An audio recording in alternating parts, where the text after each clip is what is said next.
माया डोलास जन्म महिंद्रा डोलास 15 अक्टूबर 1966 एक भारतीय अंडरवर्ल्ड गैंगस्टर था जो D company don Dawood Ibrahim के लिए काम करती था। उन्हें 25 वर्ष की उम्र में 1991 के लोखंडवाला कॉम्प्लेक्स शूटआउट में मुंबई के तत्कालीन अतिरिक्त पुलिस आयुक्त आफ्ताब अहमद खान द्वारा एक मुठभेड़ में मार दिया गया था।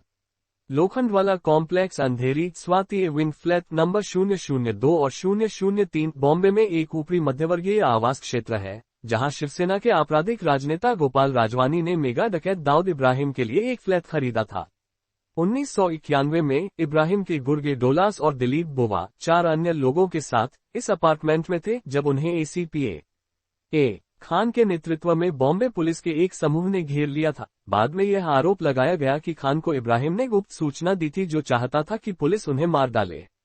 मुठभेड़ के दौरान डोलास को 100 गोलियां लगीं। इसके बाद 4 घंटे तक चली गोलीबारी, जिसका अधिकांश समाचार चैनलों पर सीधा प्रचार किया गया, ने डोलास को कुख्यात बना दिया और पुलिस अधिकारी खान को एक घरेलू नाम बना दिया। मुठभेड़ के बाद यह आरोप लगाया गया कि मुठभेड़ में भाग लेने वाले आतंकवाद रोधी दस्ते एटीएस ने रुपये लूट लिए थे। 70 लाख रुपये नकद जो डोलास के पास थे।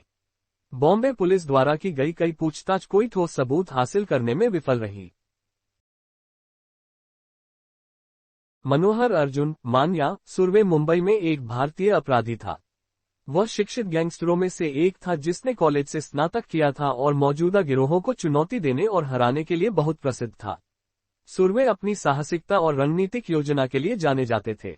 एक युवा व्यक्ति और कीर्ति कॉलेज के स्नातक के रूप में सुरवे को एक ऐसी हत्या में फंसाया गया जो उसने नहीं की थी और उसे यरवदा जेल में कारावास की सजा सुनाई गई थी। केवल 2 वर्षों की गतिविधि के भीतर उनका दल इतनी प्रसिद्धि तक पहुंच गया कि 2 दशकों से अधिक समय तक अंडरवर्ल्ड पर शासन करने वाले पठानों ने कोंकणी भाषी कास्कर भाइयों दाऊद और शब्बीर, जो उनके कट्टर गिरोह के नेता थे, की हत्या में उनकी मदद मांगी। डी कंपनी शब्बीर इब्राहिम की हत्या के बाद सुरवे के साथी एक एक करके गिरना शुरू हो गए। ये देखकर सुरवे शांत हो गया। इस बीच स्थानीय कानून प्रवर्तन लक्षित हत्याओं के हमले के साथ लगातार भीड़ हिंसा को कम करने के लिए ऑपरेशन की तैयारी कर रहा था। वरिष्ठ निरीक्षक वाई डी भिड़े के साथ इंस्पेक्टर इसाक बागवान और राजा तामभट्ट को सुरवे को मारने का प्रभारी बनाया गया था। 1982 में महाराष्ट्र पुलिस द्वारा सुरवे की हत्या कर दी गई, जिसे मुंबई की पहली मुठभेड़ हत्या माना जाता है। मोहम्मद नईमुद्दीन, जिसे आमतौर पर नईम के नाम से जाना जाता है, एक नक्सली नेता और कथित अपराधी था। उन्हें पहली बार 1993 में भारतीय पुलिस सेवा अधिकारी के एस व्यास की हत्या में कथित संलिप्तता के कारण प्रसिद्धि मिली। उन्होंने और उनके भाई ने 1999 में बेली ललिता की हत्या में महत्वपूर्ण भूमिका निभाई। वह हैदराबाद की सीमा पर नालगोंडा जिले में स्थित भोनगीर का रहने वाला था। नईम खुद को अधिकारियों के हवाले करने से पहले माओवादी दस्ते का एक नेता था, जिसे पहले पीपुल्स वॉर के नक्सली के रूप में जाना जाता था। नागरिक अधिकार कार्यकर्ताओं का दावा है कि आत्मसमर्पण के बाद नईम ने पुलिस के लिए मुखबिर के रूप में काम किया और अन्य नक्सलियों के खात्मे में मदद की। पुलिस इस दावे से इनकार करती है। 2016 में पुलिस के साथ मुठभेड़ में नईम की मौत हो गई।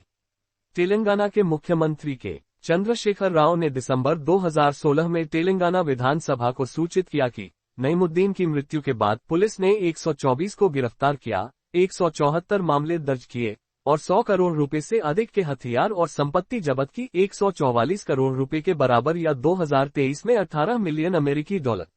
राव ने आगे कहा कि नईम का गिरोह 27 हत्या के मामलों में शामिल था और 25 अन्य हत्या के मामलों में उसकी संलिप्तता का संदेह था। दिलीप बुवा एक भारतीय गैंगस्टर था जो दाऊद इब्राहिम के नेतृत्व वाले मुंबई अंडरवर्ल्ड के एक अंतर्राष्ट्रीय अपराध सिंडिकेट डी कंपनी के लिए काम करता था। वह उन लोगों में से एक थे जो 1991 में लोखंडवाला कॉम्प्लेक्स गोलीबारी के दौरान एक मुठभेड़ में मारे गए थे। बुवा की हत्या मुंबई के तत्कालीन अतिरिक्त पुलिस आयुक्त ए खान ने कर दी थी। Bollywood film shootout eight Lokhandwala 2007 में तुषार कपूर ने बुवा का किरदार निभाया था। फिल्म के निर्देशक अपूर्व लाखिया ने एक साक्षात्कार में कहा कि बुवा ने एक बार भांडुप के बस स्टैंड पर 2 लड़कियों को सिर्फ इसलिए गोली मार दी थी क्योंकि वे उस पर हंस रही थीं। बुवा मध्य बॉम्बे के एक अन्य प्रसिद्ध गैंगस्टर रामाभाई नाइक का अंगरक्षक था। उसे इब्राहिम के पूर्व सहयोगी छोटा राजन ने भुगतान किया था। चेंबूर का दौरा करते समय बुवा ने मुड़कर नाइक की गोली मारकर हत्या कर दी। फिर वह डी गैंग में शामिल हो गया। इसके विपरीत माया डोलास अरुण गवली के नेतृत्व वाले गिरोह की सदस्य थी। अमर नाइक और अरुण गवली के बीच एक समझौते में वे अपने विवादों को निपटाने के लिए सहमत हुए, लेकिन बदले में अमर डोलास को मरवाना चाहता था। जब डोलास को पता चला तो वह भाग गया और बुआ और डी कंपनी के साथ जुड़ गया। आनंदपाल सिंह एक भारतीय गैंगस्टर था जो मुख्य रूप से राजस्थान के शहरों में सक्रिय था। वह एक मोस्ट वांटेड गैंगस्टर था जिसके सिर पर 10 लाख रुपए का इनाम था। उन पर कई हत्याओं के साथ साथ जबरन वसूली का भी आरोप था। उनकी कथित मुठभेड़ के परिणामस्वरूप पूरे राजस्थान में विरोध प्रदर्शन हुआ। उनके समुदाय, परिवार और वकीलों ने आरोप लगाया कि वह आत्मसमर्पण करना चाहते थे, लेकिन पुलिस ने उनके आत्मसमर्पण के बाद या तो उन्हें मार डाला या उन्हें आत्मसमर्पण करने की बजाय मुठभेड़ के लिए मजबूर कर दिया, जिसके परिणामस्वरूप सीबीआई जांच की मांग की गई। उनके एनकाउंटर का कई राजपूत नेताओं के साथ साथ राजस्थान के गायकों द्वारा भी विरोध किया जा रहा था। पुलिस और सरकारी अधिकारियों के अनुसार 24 जून 2017 को चुरू जिले के मालासर में राजस्थान पुलिस के special operations group anti terrorist squad की छापेमारी में आधी रात को उसकी गोली मारकर हत्या कर दी गई। सार्वजनिक कहानी संपादन करना उनके परिवार और कई अन्य लोगों ने आधिकारिक कहानी को खारिज कर दिया और उनकी मौत के लिए पुलिस को दोषी ठहराया। आनंदपाल की बहन, परिवार और वकीलों ने भी कहा कि आनंदपाल आत्मसमर्पण करना चाहता था, लेकिन सरकार, मुख्य रूप से राजस्थान की पूर्व मुख्यमंत्री वसुंधरा राजे और पूर्व गृह मंत्री गुलाबचंद कटारिया उसे मरवाना चाहते थे। उन्होंने सरकार, अदालत और पुलिस से सुरक्षा मांगी। विकास दुबे एक कुख्यात भारतीय अपराधी, हिस्ट्री शीटर और उत्तर प्रदेश के कानपुर का एक गैंगस्टर से नेता बना था, जो विशेष रूप से जुलाई 2020 में बिक्रू मामले के लिए कुख्यात था। उन्हें आमतौर पर विकास पंडित के नाम से जाना जाता था। उन्होंने अपना नाम 1999 की फिल्म अर्जुन पंडित के मुख्य किरदार के नाम पर रखा था। उन्हें वैकल्पिक रूप से पंडित जी भी कहा जाता था। अभियोजकों ने 1990 के दशक की शुरुआत में उनके खिलाफ पहला आपराधिक मामला शुरू किया। 2020 तक दुबे के खिलाफ 60 से अधिक आपराधिक मामले दर्ज थे। वह एक राज्य मंत्री की हत्या से जुड़ा था और एक अन्य घटना में गिरफ्तारी के प्रयास के दौरान 8 पुलिसकर्मियों की हत्या का मुख्य आरोपी था। उत्तर प्रदेश पुलिस ने उस पर 5 लाख रुपए का इनाम रखते हुए उसे भगोड़ा घोषित कर दिया और उसे 9 जुलाई 2020 को उज्जैन, मध्य प्रदेश में गिरफ्तार कर लिया गया। 10 जुलाई 2020 को एक मुठभेड़ में उनकी मौत हो गई, जब उन्हें ले जा रहा पुलिस वाहन दुर्घटनाग्रस्त हो गया। मीडिया रिपोर्टों में कहा गया है कि अपने राजनीतिक संबंधों के कारण घटनास्थल पर कई गवाहों की मौजूदगी के बावजूद दुबे को उनकी अधिकांश हत्याओं के लिए बरी कर दिया गया था। उनकी मृत्यु के बाद दुबे की मौत की जांच करने और अन्य बातों के अलावा उन्होंने जमानत कैसे प्रबंधित की, इसकी जांच करने के लिए सुप्रीम कोर्ट के सेवानिवृत्त न्यायाधीश B.S. चौहान के नेतृत्व में एक न्यायिक आयोग शुरू किया गया था। कूस मुनुसामी वीरप्पन एक भारतीय शिकारी, तस्कर, घरेलू आतंकवादी और डाकू था जो 36 वर्षों से सक्रिय था और फिरौती के लिए प्रमुख राजनेताओं का अपहरण कर लिया था। उन पर तमिलनाडु, कर्नाटक और केरल राज्यों में झाड़ियों वाली भूमि और जंगलों में चंदन की तस्करी और हाथियों के अवैध शिकार का आरोप लगाया गया था। वह लगभग 184 लोगों की हत्या के लिए वांछित था, जिनमें से लगभग आधे पुलिस अधिकारी और वन अधिकारी थे। वह प्रायद्वीपीय क्षेत्र में मारे गए 2000 हाथियों में से लगभग 500 के अवैध शिकार के लिए भी जिम्मेदार था, जहां वह सक्रिय था, और 2.6 मिलियन अमेरिकी डॉलर 16 करोड़ रुपए मूल्य के हाथी दांत की तस्करी के लिए और लगभग 65 टन चंदन, जिसकी कीमत लगभग 22 मिलियन अमेरिकी डॉलर 143 करोड़ रुपए है।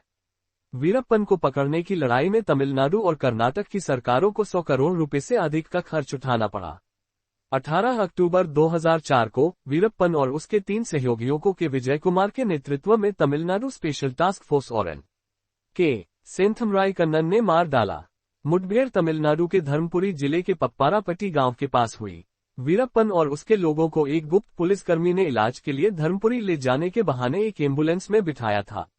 तमिलनाडु स्पेशल टास्क फोर्स, जो कई महीनों से उसकी गतिविधियों पर नजर रख रही थी, ने एम्बुलेंस को घेर लिया और आगामी गोलीबारी में गैंगस्टर मारे गए।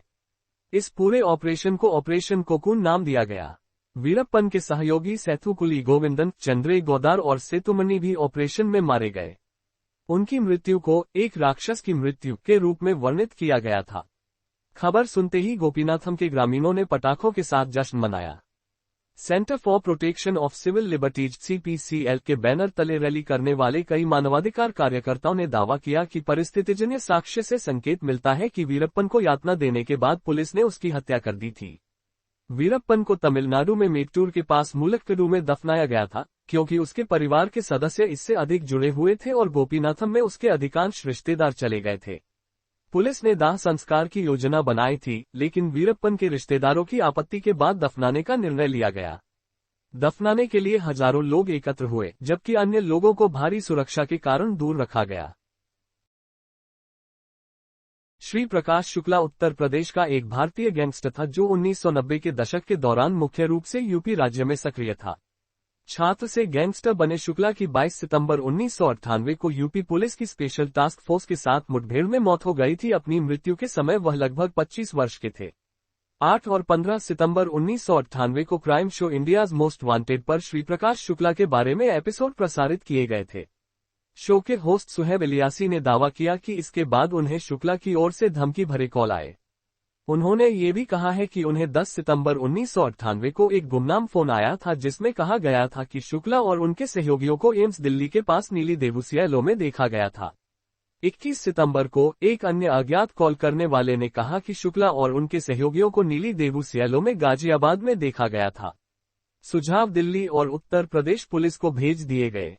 22 सितंबर 1998 को उत्तर प्रदेश पुलिस की स्पेशल टास्क फोर्स STF ने गाजियाबाद में एक अपार्टमेंट परिसर के बाहर शुक्ला की गोली मारकर हत्या कर दी थी। शुक्ला दिल्ली के वसंत कुंज इलाके में छिपा हुआ था। वह अपनी गर्लफ्रेंड से मिलने गाजियाबाद आया था। वह संभवतः रांची भागने के लिए पालम हवाई अड्डे की ओर जा रहा था, जहां उसका हथियार डीलर सूरज भान रहता था। इस समय तक अप्रैल में गठित टास्क फोर्स ने जांच में ₹1 मिलियन खर्च कर दिए थे और उसे ट्रैक करने की कोशिश में पटना, लखनऊ और दिल्ली के बीच उड़ान भरी थी। मुख्य रूप से उसके मोबाइल फोन से उसका पता लगाया गया। वह सिम कार्ड बदलता था, लेकिन उसने एक सप्ताह से एक नंबर का दूसरे नंबर से अधिक इस्तेमाल किया था। गोलीबारी के बाद बरामद मोबाइल फोन और डायरी से राजनेताओं के साथ उसके संबंधों के सबूत मिले।